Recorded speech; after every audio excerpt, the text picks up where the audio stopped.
Hi everyone, my name is Bree. I am 30 years old and I just recently underwent a breast reduction, and I wanted to vlog my experience and hopefully let it serve as a space of knowledge, education, and understanding for other women, specifically women of color, as they seek out this journey, as they seek out more information to prepare, to undergo, whatever it looks like with what you would like to do with your body. I hope this helps. I was a little taken aback by how much I didn't find via women of color as I was starting this journey, and I want to change that for other people. Even though it might be just a few videos, that's fine with me. We're going to put it out into the world, and I hope it blesses and touches someone, or it's just able to be shared in abundance as other people are thinking about what it is they would and would not like to do, or specific questions that they need to have ready to ask as they seek out professionals for different services. So this vlog experience, which I expect to do in a couple different increments, I'm thinking now, which is about my 2-week post-op time frame, and what will also be 6 weeks, 3 months, and probably 6 months. Wrap it up there, put a nice little bow on it, unless there's just something outrageous I feel the need to vlog after that. This will be this journey. Couple disclaimers as we get started. I am not a vlogger. I do not expect to vlog much more in my life. I am using an app that a wonderful friend has shared with me. It's free for all that I know right now, and that's what space we are stepping into. I am in my bathroom. That's my shower curtain. I have a ring light in front of me. We're just trying to make it happen. It is my #1 priority that I'm creating a space of educational sharing for other individuals. I really don't care what all the videos, schematics, and things looks like. If you have feedback, thank you. I will incorporate it in the next couple of videos, but also as long as this is shared with the folks that it needs to be shared with, I'm golden with how it turns out and how I move forward in this space. I want to just start by saying this is going to be pretty transparent. I am not one that is bound by cultural methodologies of we don't talk about certain things, we don't share certain things. I don't care. I'm here to be transparent. We will talk about everything from my areola sensitivity to money to insurance to who was here and unfortunately had to see some of my thigh meat because I could not figure out how to get my sweats and my underwear together after I got home from surgery. This is the space that I'm creating, and I am totally okay with the authenticity that you all are about to receive. If you know me, this shouldn't be odd. If you don't know me, buckle up and enjoy the ride. I'm not tiptoeing around anything, and I don't feel like we have to as humans, #1, or as individuals seeking further information about something that's important to us or could be important for how we navigate what is a pretty hefty space in life of having somebody cut you open and reconstruct a part of your body. Let's step into this with open minds, open hearts. I am here to be, again, as transparent as I can be. I welcome all questions. I will try to incorporate them in the next installments of this vlog space. And we're going to get going. I don't plan on showing any titty meat. There will be no titty meat for transparency at any portion of this vlog experience in any capacity. I have a couple clothed pictures I am okay sharing, but nah, if that's what you were here for, I'm very sorry to disappoint you. You can stop the video now. There will be nothing of nakedness from Bree about this experience. Nah. But other than that, please ask all questions, respond, ask for additional components of information, whether that is pictures or just commentary. I'm fine with that. Still not handing out titty meat, but sports bras, things like that, what it looked like to change any dressings, why not? Let's do it. All that to say, I hope this is an educational space for those that are seeking it. I hope that this is a place marker for others to feel that they can come and see, express, do whatever. I am here to just share information. I'm not trying to do anything, start a cult, none of that. I don't even know where that came from, but it's not really what I'm looking for. I am just trying to make sure that women have what they need, and if that depends on me being transparent about what I experience, how I am navigating that experience, and how I can be of support to you, and that's what we're going to do today. I'm very open to it, buckle up and enjoy the ride. For those that only want to know about certain components of the procedure or the components to having this done, I will let you all know in the description at what points I'm talking about what things, so you can fast forward, skip over, whatever that looks like for you. Be great, share it with friends that you know need it, keep it for yourself and understand, or just watch it because you think I'm a cool person and you want to support me. That's great too, whatever that looks like. I appreciate you, and let's get to talking about boobies. First things first, we will talk about the why. I wanted a breast reduction because I have been very large in the chest since roughly 15 years old. I don't know what happened. It seems like an overnight venture. I remember being a hefty D, double D, and then all of a sudden I was a G cup. I remember a specific day in school, a shirt. I was like, why am I bulging out of the shirt? Mom, I need new bras. Having to go to a consignment store. They were not selling anything besides D and double D cups. And all the JC Penney's, Macy's, cute little Walmart and Target sections of brassieres, it was not a thing. And at that time, I was 130 pounds, maybe 140 pounds with a G cup. Yep, there goes childhood wearing all the cute little things. It went away very quickly. So here I am 15 years later in an H cup. Still having a relatively small frame. I am measuring right now as a 38, but I think it's because I'm bloated and the swelling, but also, yikes, right? We're H, as in hell no, H. I was not happy with the weight, with trying to wear the cutesy little sexy clothes. I was spilling up out of that, sis. I made it work in some occasions, and other occasions I had to just settle for the fact that I needed something with more coverage, and that's the route we took. I just went to Mexico and I wore a wonderful dress for my final dinner, and I thought I was literally going to see blood coming out of my shoulders the way the straps were cutting into my body, attempting to hold the girls. Snapped some cute pics before I took that sucker off, but the struggles that I was going through. Why am I doing it now? So yes, I'm 30, no children, and I'm very okay with having done this procedure for me. I can't guarantee that, one, I'm going to be able to have children, or that I will choose to have children. We don't know what the world looks like. I may adopt. All of that is fine. And the procedure in which I went, there's still a chance that if I do have children, I could breastfeed. Cool. We can talk about the whole children, why would you do this now, you're so young thing. That is my explanation. I promise you I will stick to it. In regard to why I also am choosing now as far as like this component of my life, I tried this a year ago. I tried to get everything covered through insurance a year ago. Did not work out. It was very devastating. I was also in a state of depression due to COVID, the transition back to the Midwest. I had to move back from the East Coast.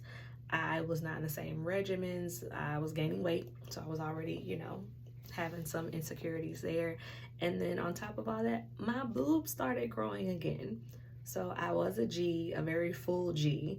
And as I started gaining weight again, my body was quite literally like, hey, we can put some of that weight in your boobies. And it did. I quickly went to an H and was spilling out of the bras that I had. In case you don't know, bras for larger cup sizes are quite expensive. While we can luckily catch them on sale from time to time, I don't think I've bought any bra from Lane Bryant that was under $55 per bra, and normally run between $65 and $95 per bra. There's some hefty underwiring in all of those. Anything with any type of padding, I promise you I will run it over. I don't need to be pushed up. They will sit up. It was that type of experience with the girls. And I didn't want that anymore. I'm not a very large person. Full figured, I would say yes, but I have a small frame. To have girls that big, while I often heard the expression, you carry them very well, I didn't want to carry them. I don't want to carry them anywhere. I would prefer that they not be here. Running was a task. Putting on shirts and hoodies was a task. I don't care what I would put on. If it had any type of logo saying in this area here, it was stretched. Or it wasn't long before the screen printing of that started literally to show the stretch marks of my boobs sitting behind it, like, hey, if you want to peek out and say hello to. And I wasn't trying to let them outside all the time. So I wanted to have what I consider to be a normal breast size and to hopefully enjoy some of the cute little backless, no bra needed attire. I'm 30 years old. This is what I want. This is what I'm doing. This is what happened. We are here now. And while there are plenty of other things that I can think about down the line, in the immediacy of time and space, I will be happier. I am happier already with having a reduced cup size, with having more mobility. I can cross my arms across my chest and not feel pain.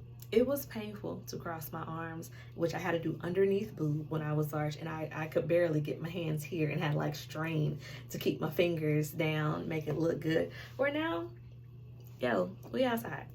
I am very comfortable and I'm okay with it. Small things you wouldn't think about, being close in proximity to other people and without moving, somebody is touching my breast. That's uncomfortable for other people. It was uncomfortable for me. Like, I'm apologizing for not moving and my girl's just touching you, no consent. I'm sorry for those that it happened to, for those that enjoyed it. I hope you lived out your dreams, because we are not in the same space anymore. And I wanted to just start a new chapter, being happier about my body, and my breasts were a big component of reasons I wasn't happy with my body. Now, it's just time to get back into the gym. I'm ready to grind, and we'll see what comes of the rest of my body. I'll worry about that as we get there. All that is manageable. The boobs were not. Other components of why, yes, desired outcome is definitely to have a smaller cup, but I also wanted to feel like my breasts fit my frame more. Again, not a very large person, but if you saw me in pictures or the clothes that I had to buy, you would think I was larger than even what I was. It's changed so much already, like even putting on tank tops, jackets that I had in my closet that I can zip up. I couldn't zip those jackets up, or not without maneuvering, wiggling things around, a little shimmy, shake, rattle, and roll, attempting to get it up to my collar, which I didn't have to do because it was uncomfortable, or I felt very restricted, or like I might pop one of those dang on zippers. So hey, that's gone. In regards to doing this, also back problems, neck problems, the little like hunch back here. I don't know what part of the body this is, but I have added tissue, and it's, I have to look that up. I forget the name. It doesn't matter. But I have added tissue here that was trying to compensate for the weight that was on my shoulders. Indentions in my shoulders from my bras, that even left a pigmentation change where I was supporting a hefty amount of weight. And who wants that? Nobody. If you don't have it, I'm happy for you. I'm trying to join your club, and we are well on the route to do so. So that is my why. It was for me. This decision was made by me, for me, through my insurance in my pockets, and I am very happy and comfortable with what is the immediate outcome and how I am planning to navigate this journey as I move forward. All other reasons have been mentioned before now.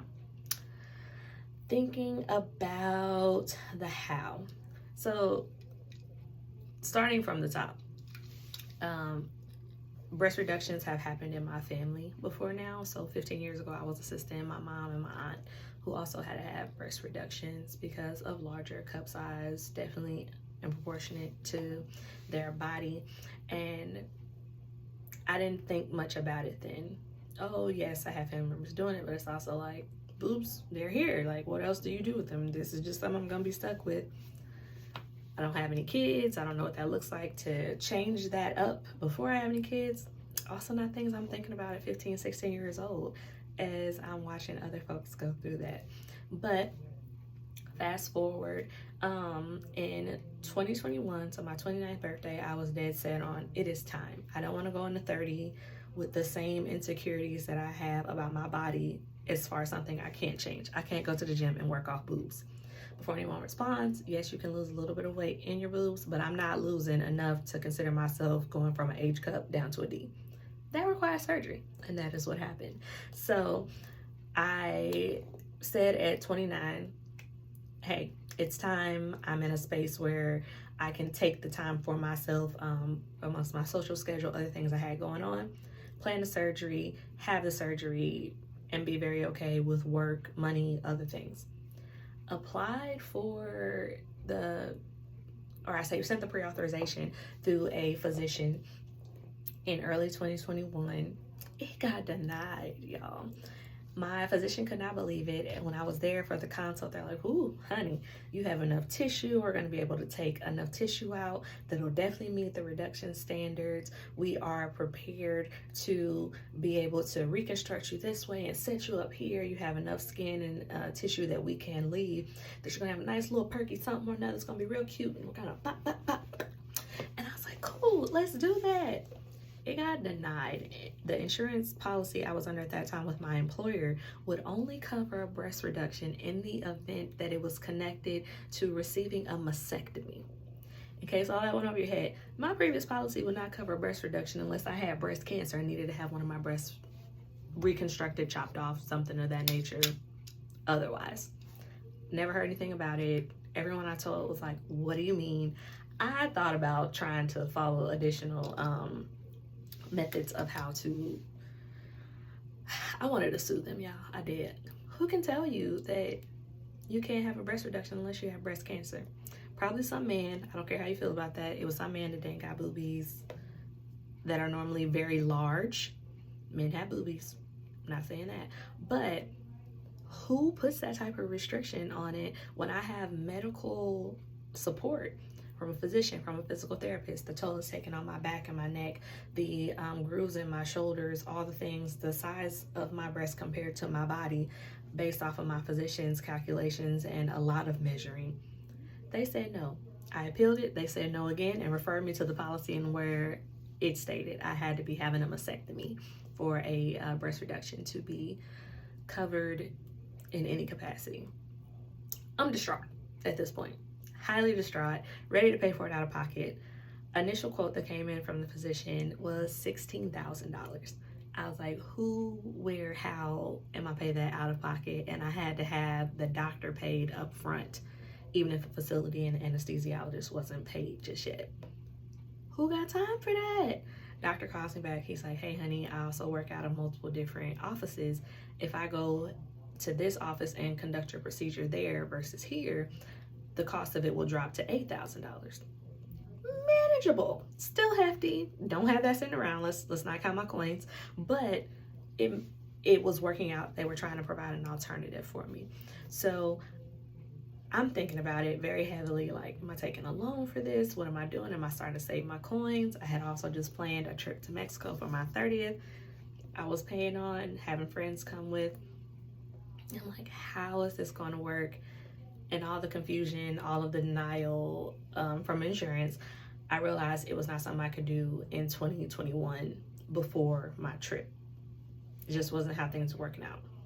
Well, let me tell you about God. God was like, don't worry, sis, I got you. You're trying to be prepared. You're maneuvering things around to make it happen. I got a new job in October. So started the new job, new insurance. I'm like, yo, let's try this again. Got very, very skeptical. It was the same insurer, just different policy per the employer. They're like, oh, you're fine. Go ahead and do it. Called insurance. They said, yeah, it's good. We'll cover it. Let us know what physician. I'm sending over the pre-authorization. I'm stoked. I called back 3 times just to ask additional questions. The answer did not change. It's like, it's going to be fine. Go ahead. You don't have any clauses that say you can't have a breast reduction. Your physician will write it up so that, of course, it is medical and not just cosmetic. I took my time. I wanted a female physician. It's just what I wanted. I wanted a woman to be able to understand when I say very incoherently, this is what I like my boobie to look like, and this is where I want my nipple. And for them to explain why something can or cannot happen, to understand my womanness of desire for certain things. And I found that woman. Dr. Annalette, very nice, great. And she's like, okay, we're gonna get this written up. This was December 28th for context. I had my consultation with Dr. Annalette December 28th. She's like, okay, we're gonna get this written up. Full transparency, we will not send off the pre-authorization until sometime next week. Of course, it'll be the new year. Insurance rolls over in case there are any changes. You'll know specifically what is and is not covered. Got it, understand. Went through the month of January. There was enough going on in the month of January. My trip, I left on the 19th of January to go to Mexico. On the 21st, overnight, I got a lovely email. Your approval letter is in your, patient portal. Approval letter. I got approved on January 21st while I was in Mexico.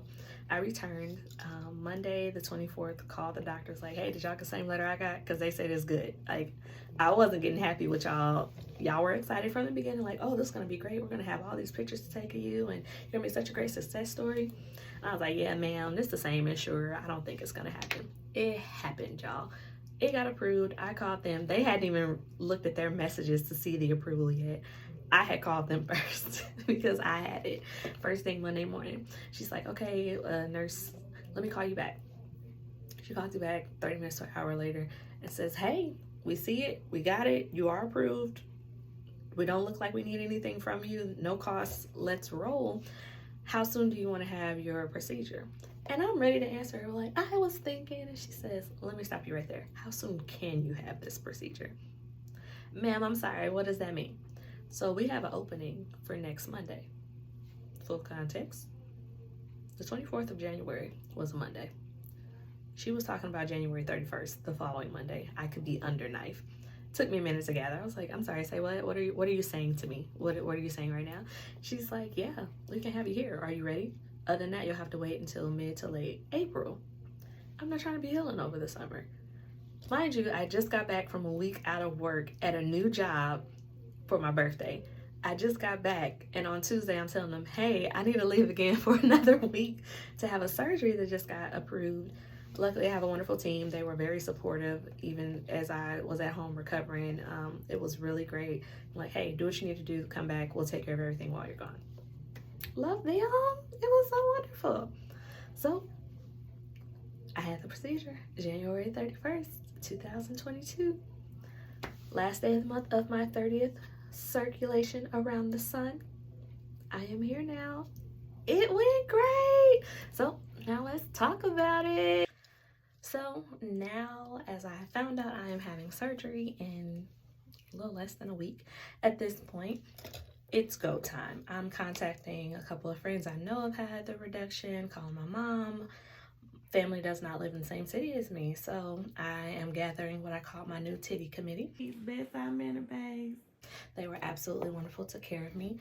I am pulling things out of the cabinet so that it's on the countertop level. I am buying all the over-the-counter medication, Band-Aids, baby wipes, scar away strips, all the things in preparation as I am told, and we'll get into what those items are a little later.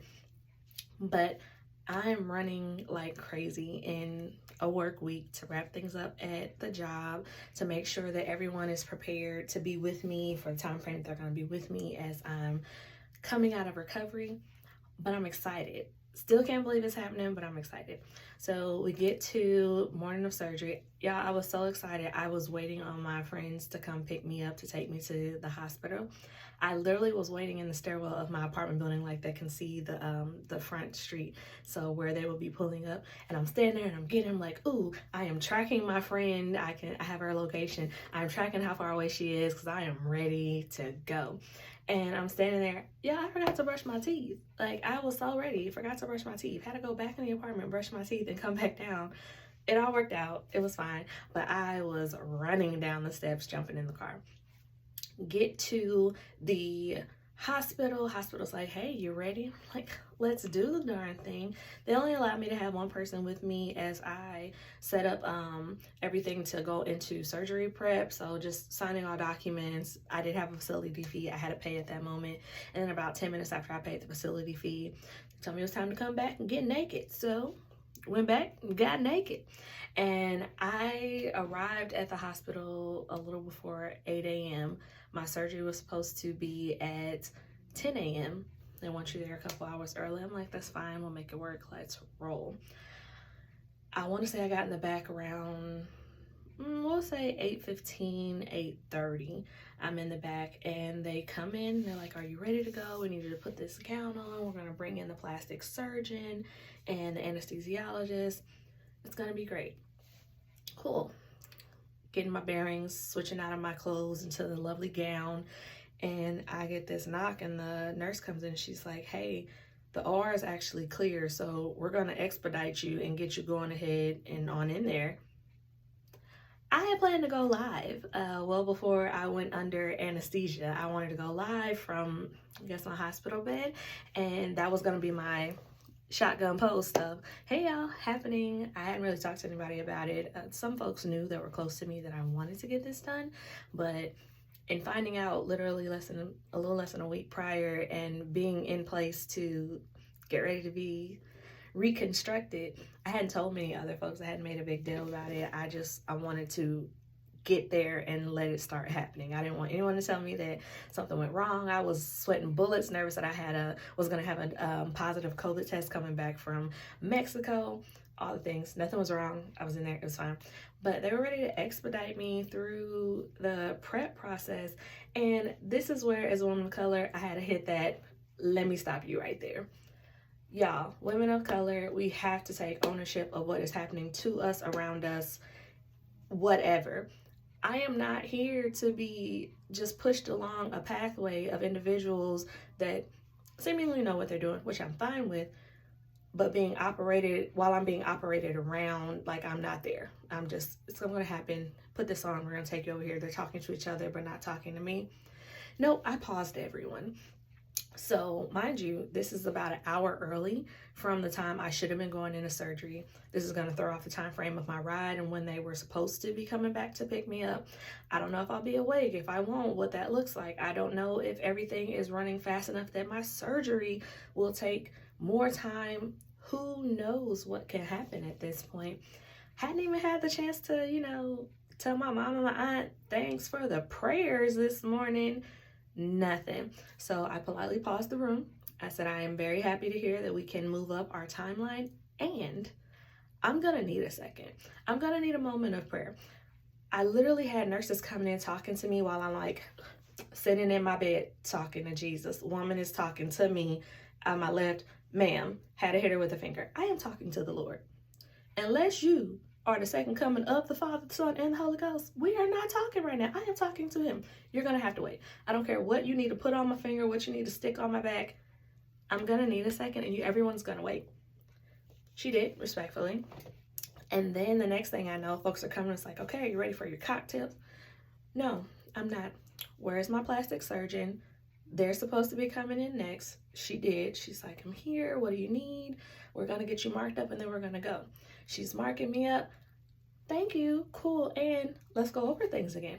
What are you thinking about in regards to how much you're going to reduce me? What is the plan of action? Are we still doing an anchor incision, or has anything changed? Are you foreseeing any type of hurdles or obstacles in the process? And she's like, always on time with the questions. I am. Nothing is just going to happen to me in this space. I already feel really rushed. I need you to start talking to me, telling me what's happening. I'm glad that everyone in this room seems to be on one accord. That is beautiful. Thank you so much. And I'm the patient. I'm going to need to hear this. So I'm getting my markings. And if anyone doesn't know, they take a marker and they align where everything should be, start doing measurements of how far they expect to move things. I saw where she was going to put my nipple. It was really great. And at some point she was looking like on my side, and she made marker pokes. And she's talking to a nurse that's, I guess, shadowing her in this space. She's like, yep, and this is where the points that we check on, so we make sure, we don't have dog ears. Ma'am, I'm right here. You're actually touching both my breasts. What is a dog ear and why would I have them? I don't like that terminology. It doesn't sound cute. Nothing about that sounds cute connected to my boobies. What is a dog ear? And they're laughing. Oh, no, it's just a term we use. Don't be worried. I'm not going to be worried because you're going to tell me what a dog ear is and whether or not there's a possibility I'm going to have some. I just don't like that language flying around me as I'm standing here in your presence. Okay, so let me tell you about it. Yes, you will. I have not seen my plastic surgeon since my consult at the end of December. We're at the end of January, and I am literally about to get cut open. No, you have to talk to me a lot more in this space and this time. I have gone under anesthesia for nothing more than wisdom teeth up until this point in my life. What is happening? Plastic surgeon was great. She explained everything. She told me, what the procedure would look like going under, who was coming in next. Very appreciative. But y'all, we have to take ownership of what is being told to us, the space that we are allowing people to operate around us, all the things. Plastic surgeon leaves, in comes the next anesthesiologist. hey, are you ready? We're just connecting you to a couple more machines, and then we'll disconnect you, take you to the operating room, and reconnect you there. Okay, that's fine. And she brings out this syringe. She's like, have you ever heard of a happy drug? No, ma'am, I don't know what that is. Have you ever had a Valium? Nope, I have not had a Valium. I don't think I need a Valium. Why would I need a Valium right now? And why are you very happy about giving me a Valium? And she explains this is we call it a happy cocktail. I was like, I don't like the word cocktail as you pertain to drugs. I don't do drugs. I want to understand what you're saying to me. She's like, in layman's terms, this is what we consider a Valium and some other drug I don't even think I can pronounce mix. It just makes you happy. It calms you down. It makes you very, very, very okay with things going on around you. And I'm like, it's giving me roofie vibes. Like, what are you? I don't like how this sounds. And she's like, no, think of it as a Saturday night. And what is your drink of choice? Are you a wine drinker? Do you like a little cocktail mix? I was like, I'm a good for, a nice glass of cupcake Moscato. She says, perfect. This is going to have you feeling very relaxed if you had just drank a glass of cupcake Moscato. This is what we need to ensure that as we are taking you into the operating room, you don't start freaking out and spazzing on us. It's just going to keep you mellow. You'll still be coherent. And then we're going to put the anesthesia through your IV. Thank you. Don't just walk in here saying happy cocktail. Tell me more. Tell me all the things. So she explained that. She gave me the cocktail and it was a little warm. I said, ma'am, what is happening here? She's like, it's working. Give it a second. Give it a second. So they rolled me into the operating room.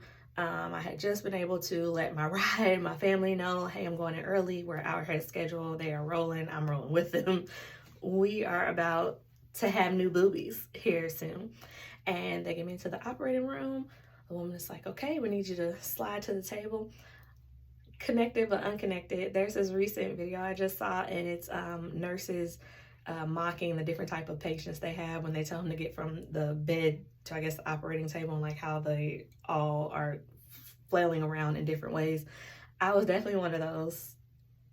Maybe a mixture of two of those, but I was like the butt scooch that wasn't enough, that I then tried to roll, and it was just wrong. It was awkward, and I asked for help, and they graciously helped me. I think there was some giggling, but I couldn't tell because of the masks. They come in, put the oxygen mask on me, and then they let me know that they were putting the anesthesia through my IV. I'm like, you're gonna wake up, honey, and you're gonna be a couple pounds lighter. I'm like, cool, let's make it happen. Ready to go. I don't think before I got the O out good on go, I was being woken up. Woke up, no pain, honestly. I didn't have any pain. I was just deliriously tired. I had a nurse, she was talking to me. I still can't remember what her face looked like. That was how much I was struggling to open my eyes and not have like my head rolling around as she's talking to me. All I remember, honey, you're all done. Your ride is outside. We just got to get you dressed and get you out of here. This is where I got a little PO in hindsight. When I arrived at the hospital for my procedure, they had you change out of your clothes as you were going into prep. They had everything come off. I didn't even have I didn't have no drawers on, y'all. No drawers. They took my socks and gave me hospital socks, which I'm very happy about. I have those. But they took everything off. So I'm literally only in a gown, and as you come out of surgery, I now have on a sports bra with some surgical gauze stuffed inside of them, but I'm in the gown. So she's waking me up. I remember her sitting me up. She says, honey, your ride's outside. We got to get you outside. You get to go home. Everything's going to be great. Outpatient surgery. I knew this was what was going to happen, but I expected to be a little bit more coherent. I remember her giving me a half a graham cracker and apple juice. She's like, we just got to see that you're okay. Start nibbling on this, drinking on this, and I'm going to start putting your clothes on. I don't know how, but Miss Ma'am put my sweatpants on, no underwear, my jacket on, no tank top that was in the bag, halfway zipped it, did not attempt to put a scarf on me that was in the same bag of my items, and was wheeling me outside in my little wheelchair. I had my bag of items with me, only for us to get outside. My ride's not there. I have my phone in my hand, and I'm like, ma'am, what's happening? I am so sleepy. Why are we out here right now? Should I be more awake? Should I be concerned? She's like, oh, well, what type of car are you looking for? I thought one friend was coming to get me. They were carpooling. It was fine. I was like, yo, if you don't see a silver 4-door vehicle, that person's not here. Thank goodness for Siri. Siri, let me talk to her real quick. She's like, boop, boop, boop, boop, boop, calling your friend. Where y'all at? They just called us. We are coming down the street. They were only 10 minutes away, if that. I was like, they just called us not so long ago. We're getting in the car to come get you. I'm like, oh, okay, cool. I'm still delirious to the point I didn't even hang up the phone. Like, the phone is just resting against my chest, I guess. The nurse lady is trying to leave and go back inside. She's waving down somebody else to stay with me. That, you know how you just get that sensor? It's another black person coming close to you. That was Tommy. I remember his name was Tommy. It might have been Timmy. Let me not lie. Something with a T. He was coming and I was like, ooh, brother man, can you zip my jacket up? Why am I outside and my ride's not here? Can we go inside? It's like, yeah, sis, I got you. Let's get you into a space and we'll wait on the ride. I'm like, they're coming. They're not far away. They literally are up the street, but why would I sit out here on the curb in the cold? I don't like that. Somebody's gonna have to take me inside. Let my friend Stella that picked me up. I was so ready to go home. Apparently that's all I kept saying. I'm ready to go home. I'm ready to go get in my bed. I wouldn't allow them to take the apple juice and the phone out of my hands to get me in the car. I was complaining because nobody put me in a safety belt. As I said, a safety belt. They didn't put my seatbelt on in the back seat. We're okay now. We made the drive just safe. But all these things are going on. I get home. I am back out. Sleep. Night.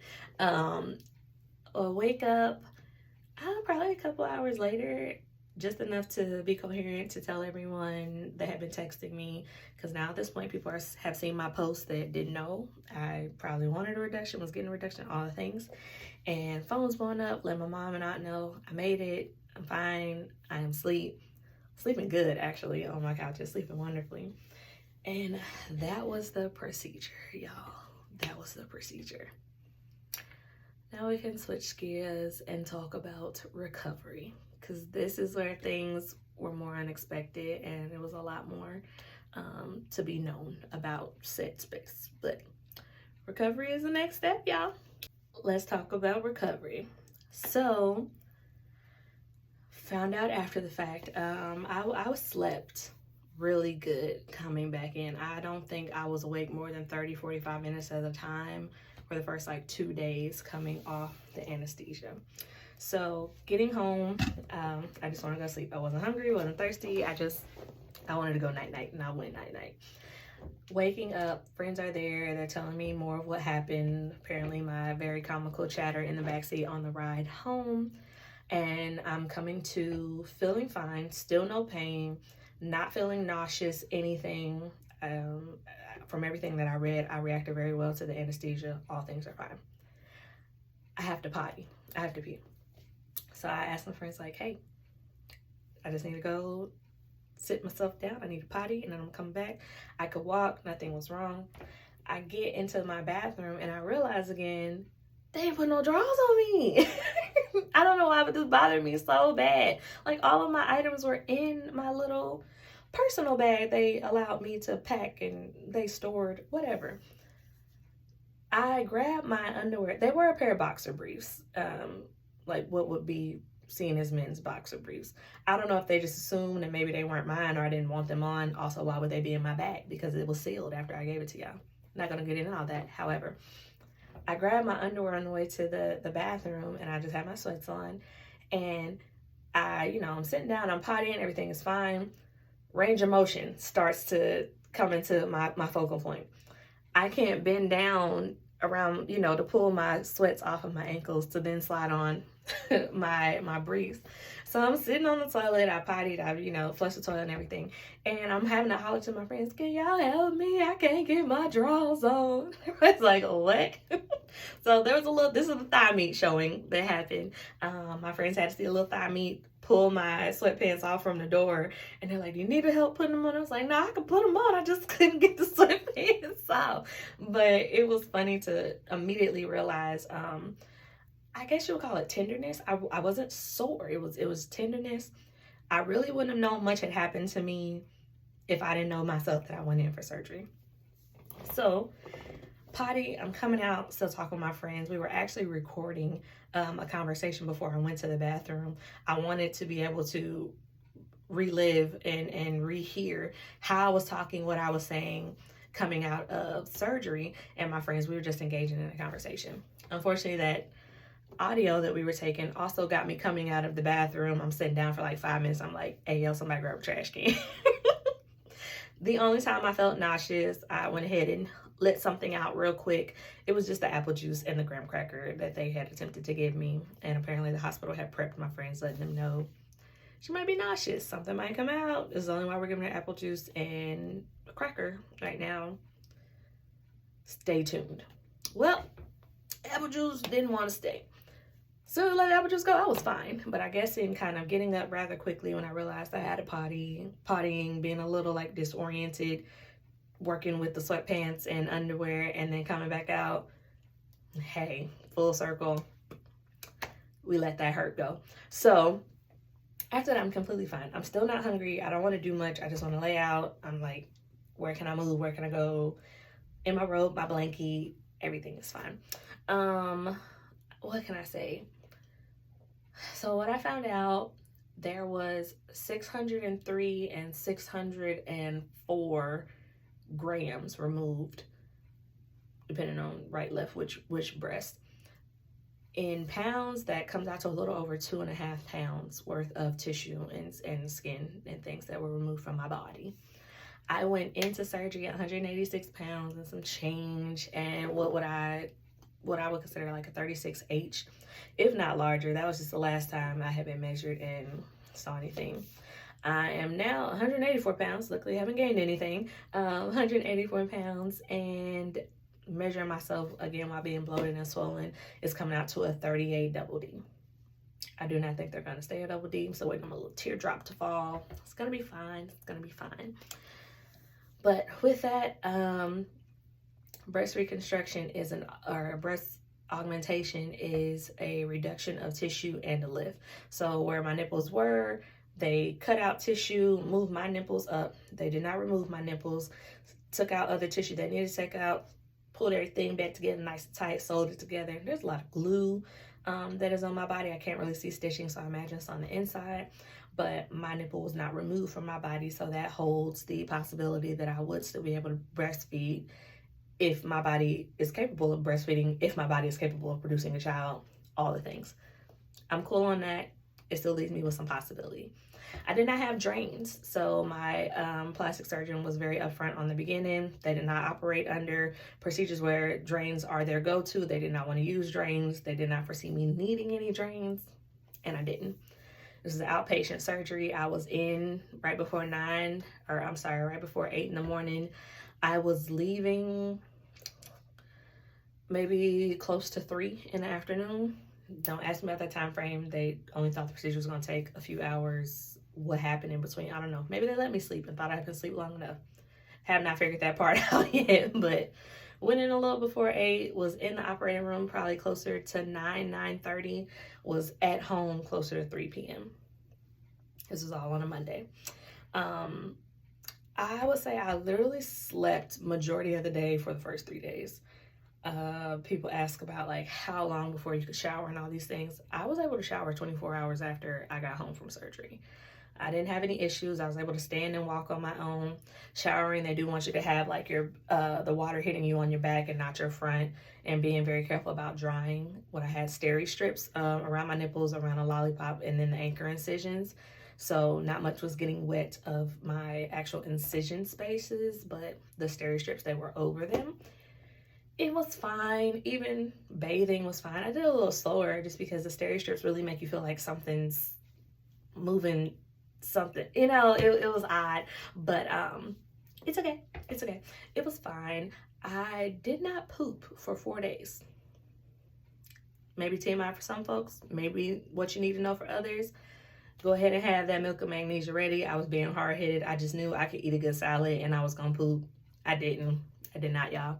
But eventually it was fine. So I think it was either Thursday night or Friday morning, I had pooped again. And they are really asking whoever is helping you to monitor that for a little bit. They want you to poop around day 2 or 3, but I wasn't in any pain. I wasn't feeling sick. I was eating, though not large meals, I was eating. It happened. I'm fine. Keep some milk and magnesia around, y'all. And I have been doing okay. My 1 week post-op follow-up visit was on Tuesday the 8th. It went well. I go in, again, you know, Bree and physicians. I get in there and the nurse practitioner for my plastic surgeon does the 1 week post-op follow-up visit. She's like, I just want to take a look. We want to make sure everything's healing okay and get you back out. Okay, perfect. So I'm sitting on the table, boobies out, and she's like, oh, okay, you're looking really good. I see you have your steri strips all around. We're going to take them off. Wait a minute, ma'am. Pause. My paperwork said, my friend said that y'all told them that they were just going to fall off around 10 days or so after I had been showering, and they would naturally fall off. I didn't need to touch them. I wasn't supposed to do anything. I'm a little nervous to see what's underneath these steri strips because those are the incision marks. She's like, oh, it's going to be fine. And she just starts pulling off the steri strips. It didn't hurt or anything, but I had also read comments from folks in other chats and stuff. They're like, oh, make sure you take the steri strips off while they're wet or else it's going to hurt. You could tear skin. Like, ma'am, are you sure? Because I don't think you should be taking these off. She's like, honey, it's fine. I'm the physician. And I'm telling her all these things that my paperwork said. And she's laughing. Like, she's laughing at me. She's like, are you uncomfortable? Are you in pain? It's like, no, I'm actually really good, but this is not what y'all told me. She's like, it's fine. We got to take a look at the incisions. If you want, I can put some back on, but you really don't need them. We can let these air out and breathe. She takes everything off. She's like, you're healing really well. I think it'll be another week, 2 max, before your incisions are healed, closed. And I'm like, what is happening? Mind blown. I didn't think it was going to be that soon, but besides a couple of microscopically small areas where the wound reopened, nothing. They gave me some antibiotic ointment to roll on there twice a day. It's going fine. It's already starting to heal. Everything's mending back together. I don't feel anything. There is no weird looking pus, juices, nothing like that coming out. I'm not bleeding. Perfectly fine. So I'm in the chair, and nurse practitioner is taking off my steri strips, and she says, oh, you have sutures around your areola. I'm going to take those out. I said, man, what's a suture? She was like, it's a little bit of a higher level stitch. So you just want to take stitches out of my areola right now? She's like, yeah, let me get some scissors and some tweezers. What? I just went through surgery. Now you telling me you're pulling something out of me? And she's like, it should be fine. If anything, it'll be a little pressured. Let me know, though, and if anything hurts, I'll adjust. She gets going. Another major question from people, this whole nipple areola sensitivity. I was not high in nipple areola sensitivity before the surgery.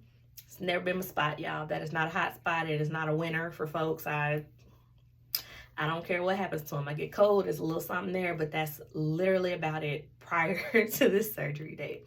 And she's like, you know, do you normally have sensitivity? No, I don't. She's like, okay, great. She starts removing the sutures, and it's like a stitch. So she's untwining them around. I am giggling my behind off. Like, it is so sensitive. It is tickling me. I'm having to hold my breath to not like be giggling in this woman's face, because I mean, she's about right here with it. You know what I'm saying? Trying to get all up on my boobie, get everything out.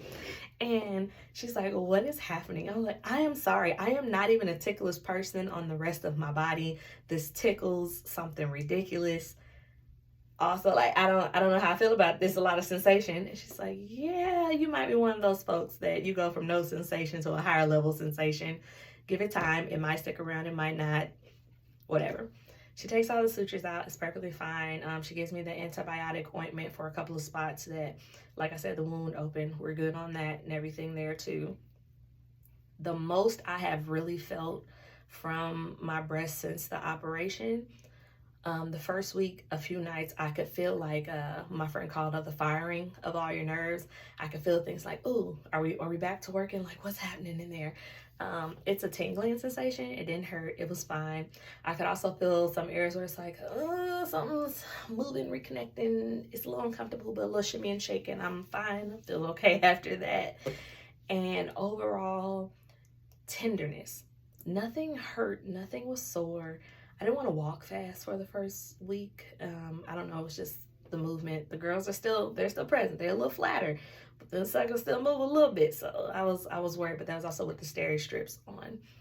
Having the steri strips off, I'm having a lot less sensitivity to movement, and I want to just think that it was the steri strips kind of tugging on skin that made me think something was happening that it wasn't, or just around those sensitive incision points that probably it was pulling more so than not. So I am doing okay, no major issues, and the most I feel sometimes is a tenderness, and I would equate it, women, to that tenderness feeling as you're coming on your cycle. They don't hurt, they just don't feel great all the time, but not enough that I'm concerned or feel the need to take medicine. I stopped taking medicine 4 days after the surgery. There was no more Oxy, Tylenol, none of that. I still have full bottles of those.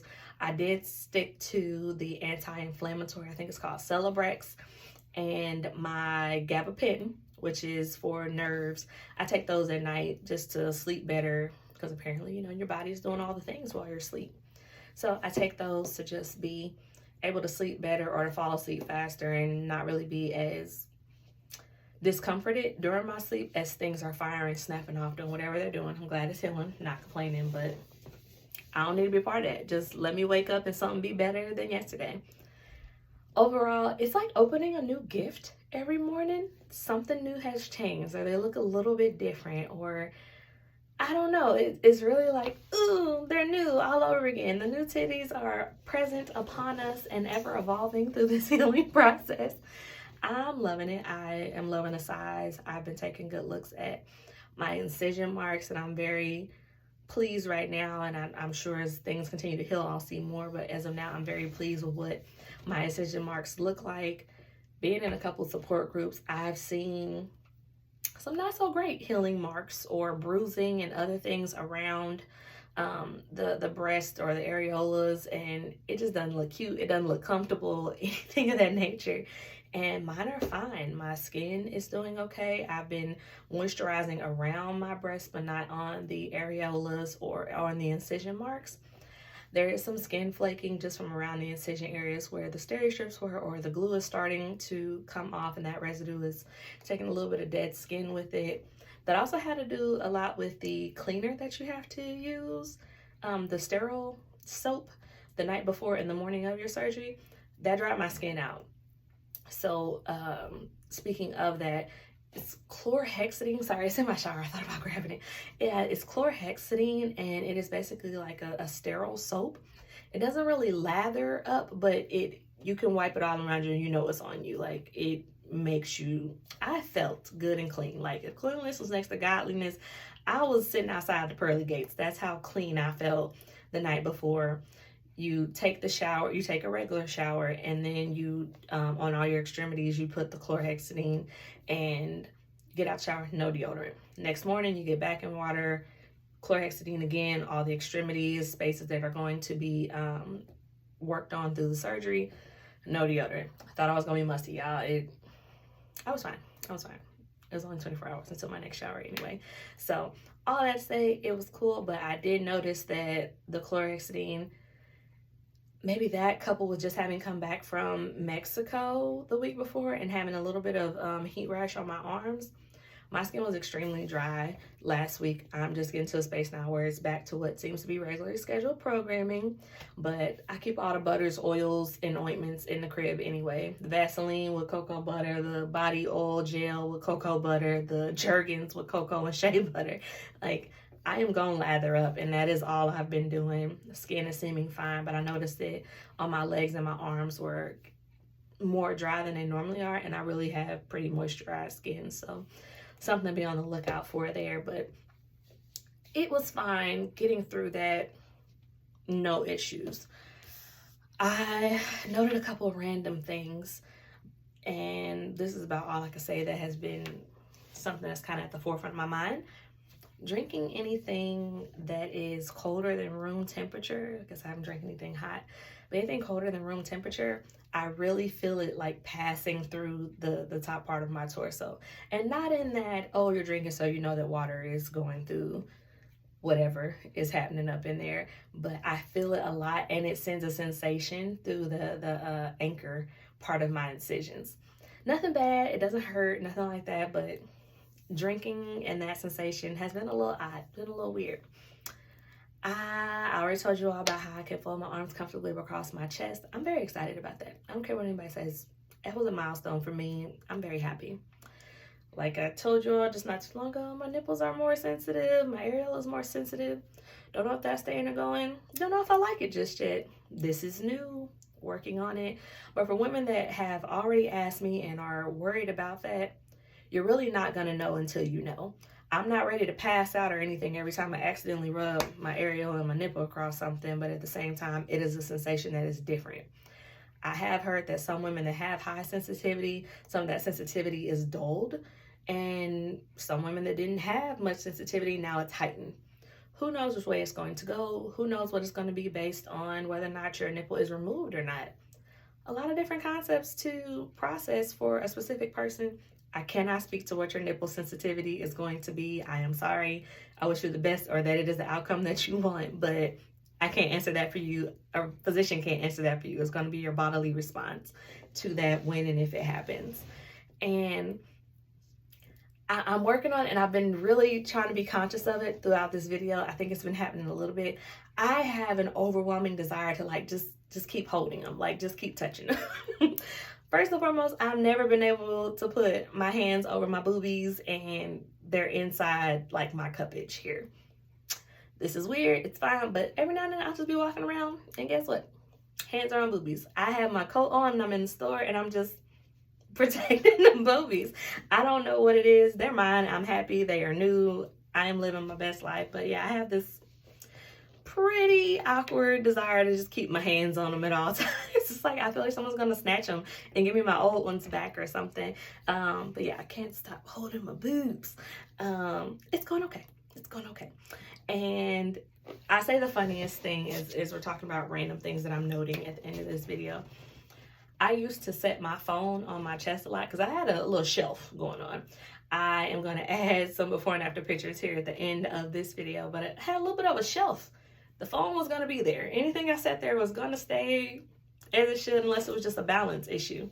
So I've been noticing myself walking around in my robe and someone's calling. I'm like, oh, put them on speaker, and my phone is just hitting the floor. There is no shelf anymore. I had a good problem to have, good problem not to. I don't know. It's just new for me. So my phone is hitting the floor quite often. I'm having to remember to carry my AirPods around so that I'm not trying to put stuff on speaker and just be out here talking, because I'm not tucking anything into my sports bra. I'm just trying to give it as much time to be untainted by any outside germs. Whatever is inside the sports bra, when I put it on and they're all fresh washed, is all it should be getting. So I have a little bit of moisture around my boob and my areola. Just trying to keep that skin as healthy as possible as it is. Also going through its own little metamorphosis of being pulled a little tighter and all that looks like. I have noticed I can kind of tell how much skin they took by the fact of where my stretch marks sit. So I've had stretch marks on my breasts since they just obscenely got very large when I was younger. And I can see that those stretch marks are pulled down a little bit more. So it seems like whatever they did and pull me back together, a lot of that extra tissue is gone. They're shorter when they were a little longer. That might have been an exaggeration, but you know, finger movement is relative. I don't have anything bad to say about the reduction. I am very happy that I did it. I'm very happy that I did it in a space and time that supported me in doing it. And that's everything from my friends, my job, my insurance, my goodness, like all the things. I don't regret anything about it right now. There don't seem to be any issues or problems with the recovery component of the surgery. I'm still monitoring them. Like I said, I will do an additional, probably it's going to be about 3, maybe 4 vlogs following this one, where I would love to answer questions for folks or share more if there's a certain part of the story that you're like, hey, I need you to elaborate. Cool, I'm fine doing that. I just want everyone to know what it looks like post-op. I've seen some folks talk about it. Oh, you know, these are things to do as you get ready for surgery, which I'll also cover in the next video. This is already going to be a little lengthy as the intro. And the next video, I'd like to talk about what prep I did in the house and also what it looks like at that time will be a month, maybe 6 weeks out. But I'm good, y'all. I'm golden. I am at a place like I can lift my arms, move above my head. There's not an issue there. I'm not reaching for a lot of things, or when I'm ready to pick up something on the floor, I'm squatting more just to not give too much tug to this undercarriage of boobage here and the incisions that are there. But I don't have many restrictions. They're still asking that I don't pick up anything more than 10 pounds, and I'm not back to being able to exercise just yet. But I'll update you all in the next video about what that looks like. In the meantime, please feel free to leave comments on this video, to also email me, and I'll put that in the video description of how to email me, and I'll address the questions on the next video. I'm not trying to be mean, y'all. It might just be the way I was raised, the spaces I grew up in. I don't believe in repeating myself when I don't have to. So as I gather all questions, especially if I get a question on Tuesday and I answer it, then somebody else has it on Thursday, we're going to bypass all of that. I'm going to streamline and funnel them, and I will answer them and respond to them accordingly as I prepare for the next video. I'm actually looking forward to it now. I'm not a vlogger, as I mentioned, but this has been fun, kind of telling my story and hopefully answering you all's questions and sharing what prep looked like. I'll share more about the items I purchased to prepare for this in the next one. I just really want to set the tone that we are learning and preparing ourselves for what we might need, want, or know that others desire, and it is for us by us, okay? I don't want to stray away from that. Money, I said I would talk about money. Y'all, have not spent anything on this reduction besides a couple of things. One, there was a facilities fee when I got to the hospital for the surgery. It was about $100. If y'all don't have the FSA card, I highly suggest that you look into that if that's something that works for your household. If not, start a savings plan for whatever it is you think you might want to do. I personally am a huge fan of my Flex spending account, the FSA card. I can pre-select how much money I want on the card each year. It comes out of my check before taxes. I think it's absolutely wonderful. Don't mind going into that further, but I was nervous last year that it was going to be some out-of-pocket expenses for this that I didn't know what would be coming. Because I was seeking out information in December and the plan was going to roll over. I wasn't going to know before the authorization was in there, or before open enrollment ended at my job. I went ahead and put $1,500 in my Flex spending account. I knew I want to have a dental procedure here soon, and I wanted my boobies done. Anything over the $1,500, I was just going to have to come up with the money, but that was what I was expecting. So I spent $100 for a facility fee when I got to the hospital. There was one prescription. It was an anti-inflammatory that when I was leaving the hospital, it wasn't covered by my insurance. And they actually didn't give it to me when I left. I had to go back 2 days later to get it. I'm like, oh, it just wasn't covered. Bill me. Why was this not in my bag? I'm out here inflamed and not having my anti-inflammatory. Neither here nor there. We got it. It's fine. That was like $23 or $25. I purchased some things for the house to make me more comfortable. That included like an incline pillow, baby wipes, over-the-counter medications such as like Tylenol, ibuprofen, things like that. Some scar tape, tissue, some surgical gauze and pads to give a little cushion in the bra so the incisions weren't rubbing up against the bra. All things I'll go into detail about on the next go round. But as far as money, $100, $25. I bought a hefty amount of groceries because I knew folks were going to be at my house and I wasn't going to be going nowhere for a week. So I budgeted another $120 for some groceries to be in the house. This is what's come out of my pocket. We're talking less than, what's that, $250? Yeah. Less than $250 right now out of my pocket, and that was not at one time. Again, you got to prepare for what you want. But I have not spent that much money for other things besides what I've just come across that I wanted. The random food craving when I was ready to eat. Again, helping to make sure my refrigerator was stocked for the folks that were here. I didn't even need gas last week. So some things were a give and take that the money was just already there. I was so super blessed to have friends and family that supplied me with Cash App donations and Grubhub and DoorDash gift cards. It was an absolute blessing. I haven't cooked anything yet. Based off the meal prep, those generous donations from Grubhub and DoorDash and things like that. And then what I spent for some over-the-counter things, there were some donations. So it's been awesome. I love people that love me. Thank y'all. This has been great. But the money is going to look different depending on who you are and what that looks like, what your insurance is covering, what you need to be personally comfortable. I racked up on Amazon, y'all, but this was in like a week before I knew I was going in. I racked up on Amazon. Do I regret it? Nah, not for real. We cool. It's gonna be all right. Like the miscellaneous budget is sustained just for that piece right there. But you all are gonna have to know what it is that your account or in your insurance, how they're coinciding and how they're not. But money is a thing that we can get into further as we move forward. And I'll break down the cost of what my surgery was, because the information I got in the approval letter, I want to say, I remember it being over $20,000 as the cost for everything with my procedure, but we'll touch base on that with money and what that looks like and how that differs depending on where my physician was hosting the procedure to take place, because they also operate out of different buildings. Sorry, checking my notes, making sure I'm not forgetting anything for this one. No, y'all, I am 2.5 pounds lighter. Boobies are pretty small. I know you can't see anything, but like my shirt just falls. Gonna work on the tummy here soon, but shirt just falls. I am so happy about this. There's not a lot of extra going on, no jigglation, gyration. I am very happy. I am okay. I have a wonderful support system here in St. Louis with me, and those folks that are across the country and otherwise that poured into me, whether it was words of affirmation, love, well wishes, prayers, all the things.